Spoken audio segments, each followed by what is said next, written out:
លោកឧត្តមសេនីយ៍ត្រីបោតបិនជំរុញឲ្យកម្លាំងអាវុធហត្ថខេត្តបន្ទាយមានជ័យពង្រឹងការបង្ក្រាបបទល្មើសគ្រឿងញៀននិងក្មេងទំនើងឲ្យកាន់តែមានប្រសិទ្ធភាព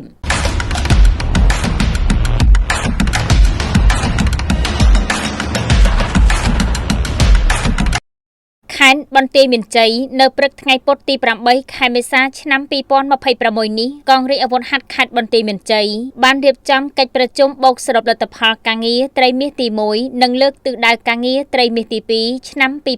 2026ក្រោមអធិបតីភាពដ៏ខ្ពង់ខ្ពស់របស់លោកឧត្តមសេនីយ៍ត្រីបោតបិនមេបញ្ជាការកងរាជអាវុធហត្ថខេត្តក្នុងឱកាសនោះក៏មានពិធីបំពាក់ឋានន្តរស័ក្តិនិងប្រកាសផ្លាស់ប្តូរមុខងារជូនយោធិនសរុបចំនួន10រូបផងដែរលោកមេបញ្ជាការបានពំនាំនៅប្រាសាទផ្ដាំផ្ញើសួរសុកទុងពីសំណាក់លោកនាយឧត្តមសេនីយ៍សៅសុខាអគ្គមេបញ្ជាការរងនៃកងយោធពលខេមរៈភូមិន្ទនិងជាមេបញ្ជាការកងរាជអាវុធហត្ថលើផ្ទៃប្រទេសព្រមទាំងបានសម្ដែងនូវការគោរពវិញ្ញាណក្ខន្ធចំពោះវីរៈជនដែលបានពលីជីវិតដើម្បីបុព្វហេតុជាតិមាតុភូមិការកោតសរសើរនិងវាយតម្លៃខ្ពស់លោកឧត្តមសេនីយ៍ត្រីបោតបិនបានថ្លែងការកោតសរសើរដល់កម្លាំងអាវុធហត្ថទាំងអស់ដែលបានខិតខំបំពេញភារកិច្ចការពារសន្តិសុខសុវត្ថិភាពនិងបម្រើប្រជាពលរដ្ឋបានយ៉ាងល្អប្រសើរនៅក្នុងត្រីមាសកន្លងមកលោកមេបញ្ជាការបានដាក់ចេញនូវបទបញ្ជាម៉ឺងម៉ាត់ឲ្យកម្លាំងទាំងអស់ត្រូវបន្តអនុវត្តគោលនយោបាយភូមិឃុំសង្កាត់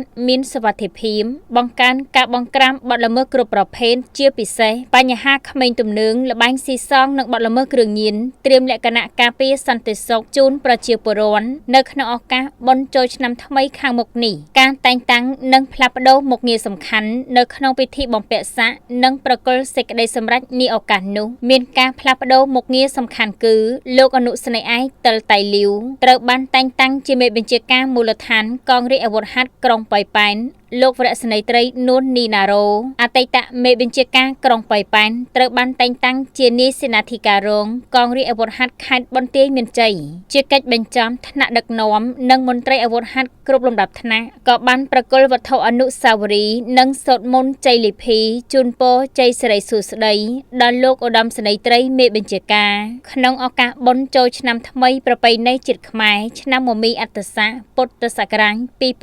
2570ដែលនឹងឈានចូលមកដល់នាពេលដ៏ខ្លីខាងមុខនេះផងដែរសម្រួលអត្ថបទដោយលោកមុតចត្រាប្រមាញ់ជ័យដែន